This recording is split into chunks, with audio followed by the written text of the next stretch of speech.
serious episode. This would be Thursday, May 15th. We're going to continue finishing The Princess Bride, Chapter 1, get into Chapter 2, find out about the death of people and fun stuff like that. Yes!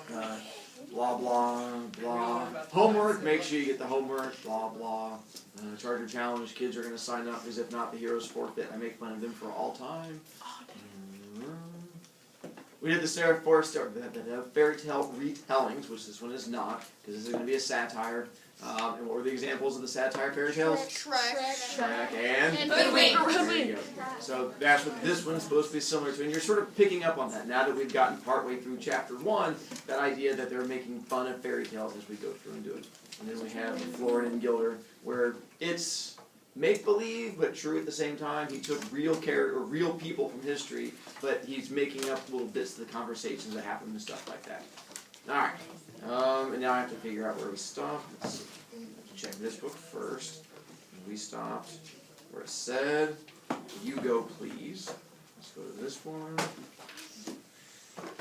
Oh, so close. Wow, turned right to it. Skills. Page 50. Hashtag respect. Why did you do it too? That's boss. Alright. Thought we stopped using boss in like second grade. Yeah, that is so third grade. Alright, so we're on page 50, where they see the big procession of the count things. Oh! Gesundheit. We did talk about the fact that with Buttercup and her hotness, she's made like the top 20 of all-time hot girls, but part of that is creepy, and what creepy thing is happening? People are creeping on her. Why? How are people creeping on her? They're driving like 20 miles. They drive out of their way just to sit and do the whole as she walks by, and now we have rich people who now drive out of their way to sit and watch her as she walks by, which is creepy. But this is where now the Count has shown up. Or not the Count. Yes, the Count, not the Count. Go see, Buttercup's mother told him. You go, please. No, you, please. We'll both go. They both went, trembling. Cows, the Count said, when they reached his golden carriage. I would like to talk about your cows. He spoke from inside, his dark face darkened by shadow. My cows? Buttercup's father said. Yes. You see, I'm thinking of starting a little dairy of my own, and since your cows are known throughout the land as being Florin's finest, I thought I might pry your secrets from you. My cows, Buttercup's father managed to repeat, hoping he was not going mad, because the truth was, and he knew it well, he had terrible cows. For years, nothing but complaints from the people in the village. If anyone else had milk to sell, he would have been out of business in a minute. Now granted, things had improved since the farm boy had come to slave for him. No question, the farm boy had certain skills. And the complaints were quite non-existent now, but that didn't make his the finest cows in Florin. Still, you didn't argue with the Count. Buttercup's father turned to his wife.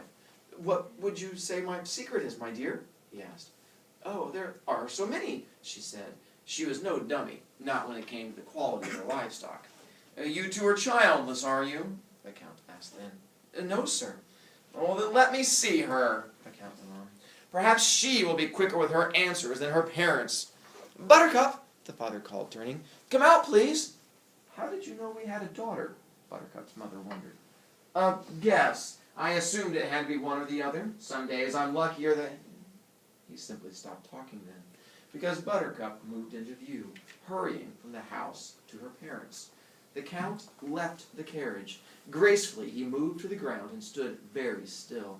He was a big man, with black hair and black eyes and great shoulders, a black cape and gloves.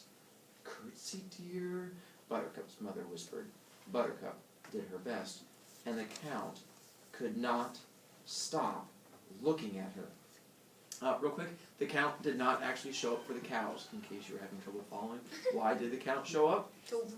Yeah, because he wanted to get a close look at the hottie that everyone keeps talking about. And so that's why he was like, I'm here for your cows. I'm like, our cows? He's like, yeah, I've heard they're awesome. I'm like, really?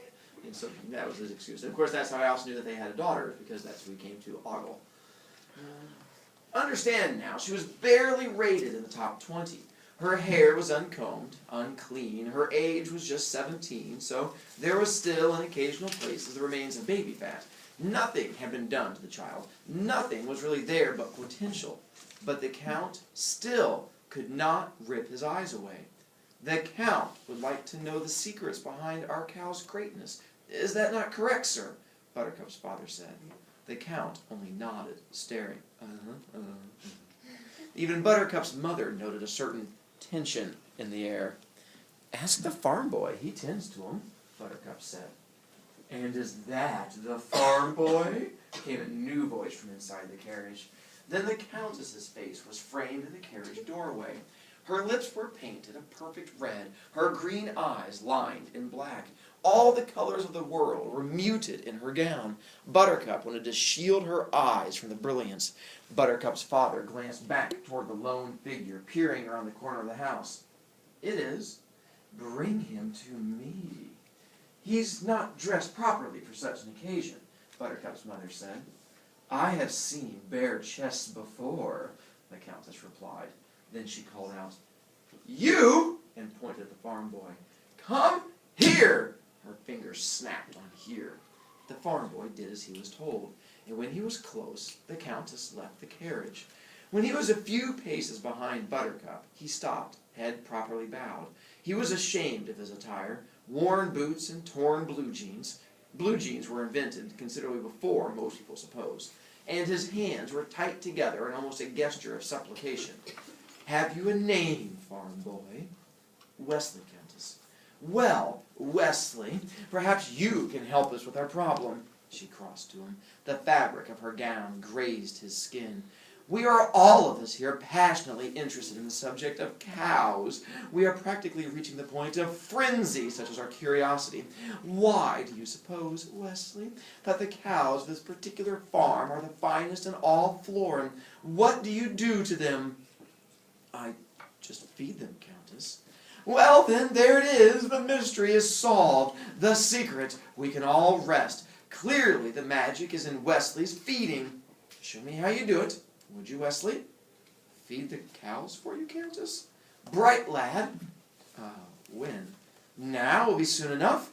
And she held out her arm to him. Lead me, Wesley. Wesley had no choice but to take her arm. Gently. It's behind the house, madame. It's terribly muddy back there. Your gown will be ruined. I wear them only once, Wesley, and I burn to see you in action. So off they went to the cowshed. Throughout all this, the Count kept watching Buttercup. I'll help you, Buttercup called after Wesley. Perhaps I'd best just see how he does it, the Count decided. Strange things are happening, Buttercup's parents said, and off they went too, bringing up the rear of the cow-feeding trip, watching the Count, who was watching their daughter, who was watching the Countess, who was watching Wesley. So the whole thing, you have, of course, Wesley shows up and doesn't have a shirt on, and we find out who is in the carriage the whole time? The Countess. And of course, now all of a sudden, what does this tell us about Wesley? He's hot. Nicely done. He's a hottie also. Because also the Countess does the whole, here, and she peeks out there and sees him. She's like, you, boy, without the shirt, come hither. And he comes running out there. Now realize, she's not happy in the first place because she came out here so that her husband could do what?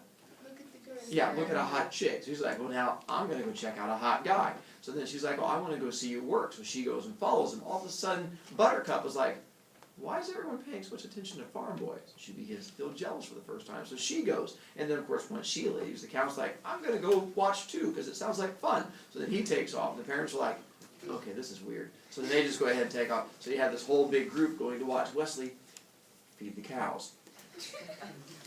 I couldn't see what he did. That was so special. Buttercup's, they're still a little slow.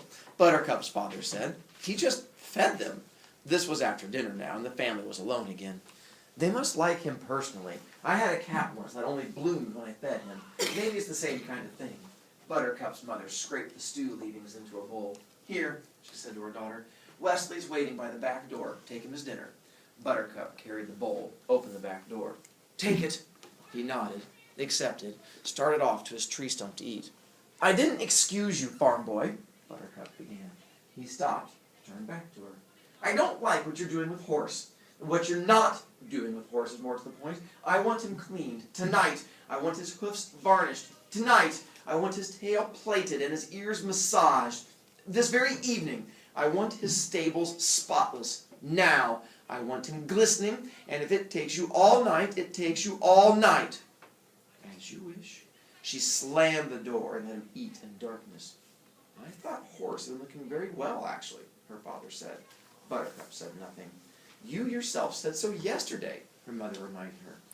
I must be overtired, Buttercup managed. The excitement and all. Rest then, her mother cautioned.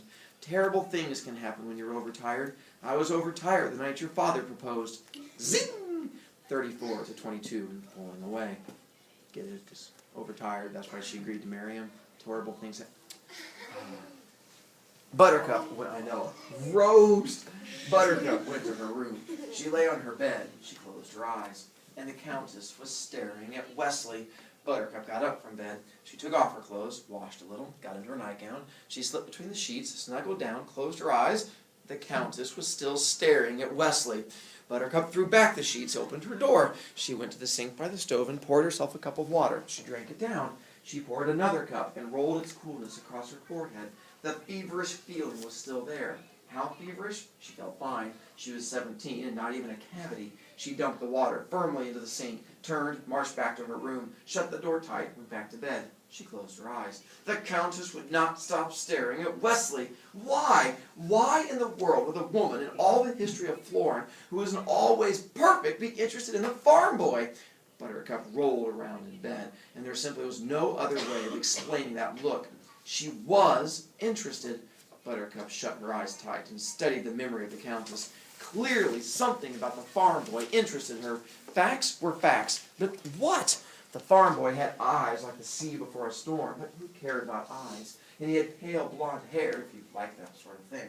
He was broad enough in the shoulders, but not all that much broader than the Count, and certainly he was muscular, but anybody would be muscular who slaved all day, and his skin was perfect and tan, but that came again from slaving in the sun all day. Who wouldn't be tan? And he wasn't that much taller than the Count either, although his stomach was flatter, but that was because the farm boy was younger. Buttercup sat up in bed. It must be his teeth. The farm boy did have good teeth. Give credit where credit was due. White and perfect, particularly set against the sun-tanned face. Should have been anything else? Buttercup concentrated. The girls in the village followed the farm boy around a lot whenever he was making a delivery, but they were idiots. They followed anything. And he always ignored them, because if he'd ever opened his mouth, they would have realized that was all he had, just good teeth. He was, after all, exceptionally stupid. It was really very strange that a woman as beautiful and slender and willowy and graceful a creature, as perfectly packaged, as supremely dressed as the Countess, should be hung up on teeth that way. Buttercup shrugged. People were surprisingly complicated, but now that she had it all diagnosed, deduced, clear. She closed her eyes and snuggled down. Got all nice and comfortable, and people don't look at other people the way the Countess looked at the farm boy because of their teeth. Oh, Buttercup gasped. Oh dear. Now the farm boy was staring back at the Countess. He was feeding the cows, and his muscles were rippling the way they always did under his tan skin, and Buttercup was standing there watching as the farm boy looked for the first time deep into the Countess's eyes. Buttercup jumped out of bed, began to pace her room. How could he? Oh, it was all right if he looked at her, but he wasn't looking at her. He was looking at her. She's so old, Buttercup muttered, starting to storm a bit now. The Countess would never see 30 again, and that was a fact. And her dress looked ridiculous out in the cowshed, and that was a fact, too. Buttercup fell into her bed and clutched her pillow across her. The dress was ridiculous before it ever got to the cowshed. The Countess looked rotten the minute she left the carriage with her too big painted mouth, and her little piggy painted eyes, and her powdered skin, and flailing and thrashing. Buttercup wept and tossed and paced and wept some more, and there have been 3 great cases of jealousy since David of Galilee was first afflicted with the emotion when he could no longer stand the fact that his neighbor Saul's cactus outshone his own. Originally, jealousy pertained solely to plants. Other people's cactus, or ginkgos, or later, when there was grass, which is why, even to this day, we say that someone is green with jealousy. Buttercup's case rated a close 4th on the all-time list. It was a very long and very green night. She was outside his hovel before dawn. Inside, she could hear him already awake. She knocked. He appeared, stood in the doorway. Behind him, she could see a tiny candle, open books. He waited. She looked at him. Then she looked away. He was too beautiful. "I love you," Buttercup said. "I know this must come as something of a surprise, since all I've ever done is scorn you and degrade you and taunt you, but I have loved you for several hours now, and every second more." I know. Best love declaration ever, but don't worry, it gets better. "I thought an hour ago that I loved you more than any woman has ever loved a man, but half hour after that I knew that what I felt before was nothing compared to what I felt then. But 10 minutes after that I understood that my previous love was a puddle compared to the high seas before a storm. Your eyes are like that, did you know? Well, they are. How many minutes ago was I? 20? Had I brought my feelings up to then? It doesn't matter." Buttercup still could not look at him. The sun was rising behind her now. She could feel the heat on her back, and it gave her courage. "I love you so much more now than 20 minutes ago that there cannot be comparison. I love you so much more now than when you opened your hovel door. There cannot be comparison. There's no room in my body for anything but you. My arms love you. My ears adore you. My knees shake with blind affection. My mind begs you to ask it something so it can obey. Do you want me to follow you for the rest of your days? I'll do that. Do you want me to crawl? I will crawl. I will be quiet for you, or sing for you. If you are hungry, let me bring you food. Or if you have thirst, and nothing will quench it but Arabian wine, I will go to Arabia." Sorry, that's not a real place. "Even though it is across the world, and bring back a bottle for your lunch. Anything there is that I can do for you, I will do for you. Anything there is that I cannot do, I will learn to do. I know I cannot compete with the Countess in skills or wisdom or appeal. And I saw the way she looked at you, and I saw the way you looked at her, but remember, please, that she is old and has other interests, while I am 17, and for me there is only you. Dearest Wesley," I've never called you that before, have I? Wesley, Wesley, Wesley, Wesley, Wesley. Darling Wesley, adored Wesley, sweet, perfect Wesley, whisper that I have a chance to win your love." And with that, she dared the bravest thing she'd ever done. She looked right into his eyes. He closed the door in her face. After all that. Without a word. Don't worry, it gets better. Without a word. Buttercup ran. She whirled and burst away, and the tears came bitterly. She could not see. She stumbled. She slammed into a tree trunk, fell, rose, ran on. Her shoulder throbbed when the tree trunk hit her, and the pain was strong, but not enough to ease her shattered heart. Back to her room she fled, back to her pillow. Safe behind the locked door, she drenched the world with tears. Not even one word? He hadn't had the decency for that? Sorry, he could have said. Would it have ruined him to say sorry? Too late, he could have said. Why couldn't he at least have said something? Buttercup thought very hard about that for a moment, and suddenly she had the answer. He didn't talk, because the minute he opened his mouth, that was it. Sure, he was handsome, but dumb? The minute he had exercised his tongue, it would have been all over. That's what he would have said. That was the kind of thing Wesley came out with when he was feeling really sharp. Thanks, Buttercup. Buttercup dried her tears and began to smile. She took a deep breath, heaved a sigh. It was all part of growing up. You get these little quick passions. You blinked, they were gone. You forgave faults, found perfection, fell madly. Then the next day the sun came up and it was over. Chalk it up to experience, old girl. Get on with the morning.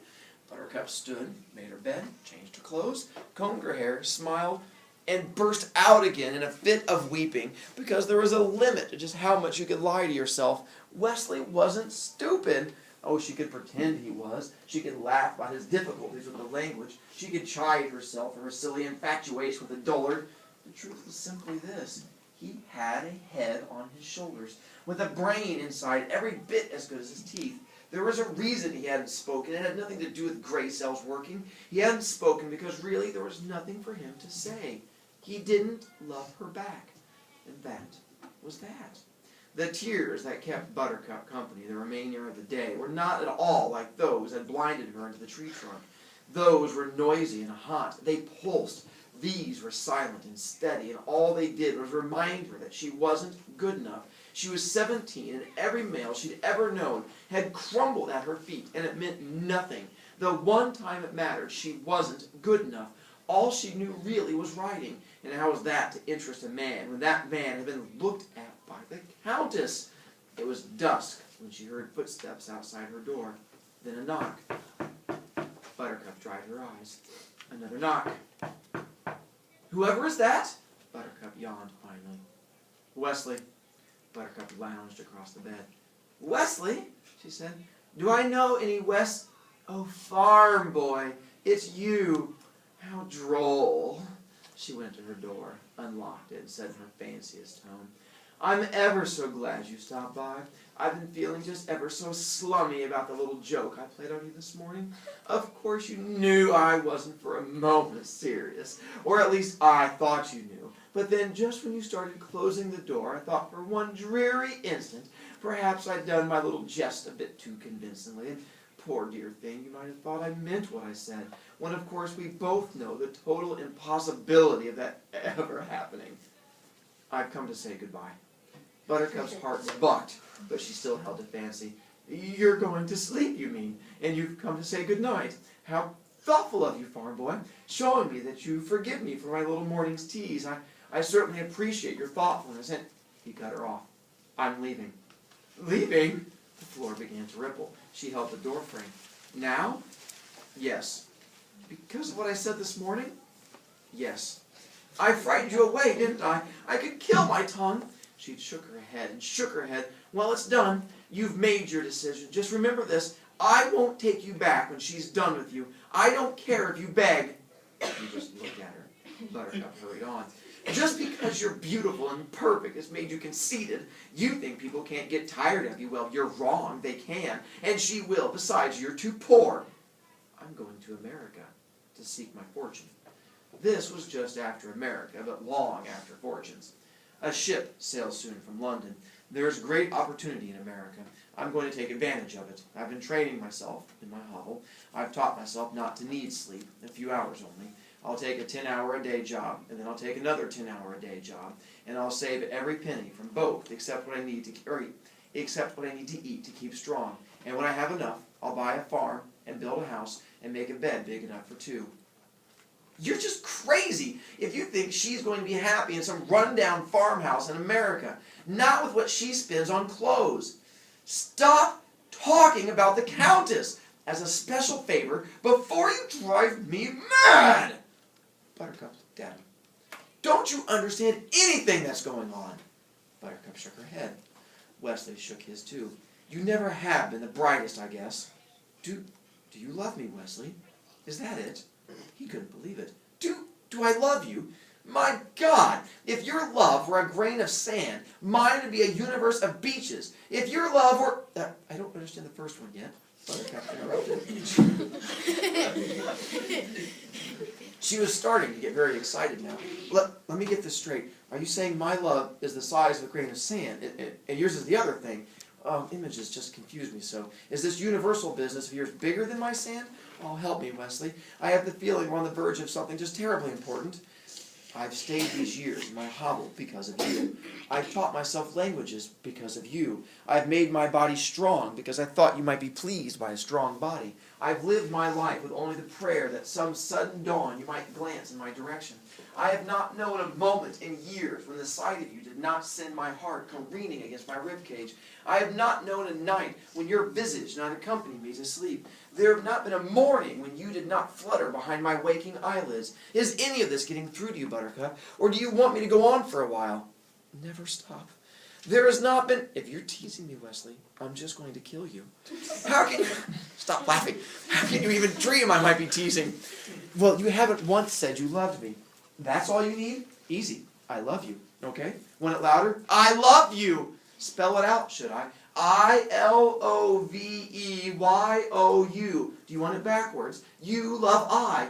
You're teasing now, aren't you? A little, maybe. I've been saying it so long, dear, you just wouldn't listen. Every time you said, farm boy, do this, you thought I was answering as you wish. But that's only because you were hearing wrong. I love you was what it was, but you never heard. And you never heard.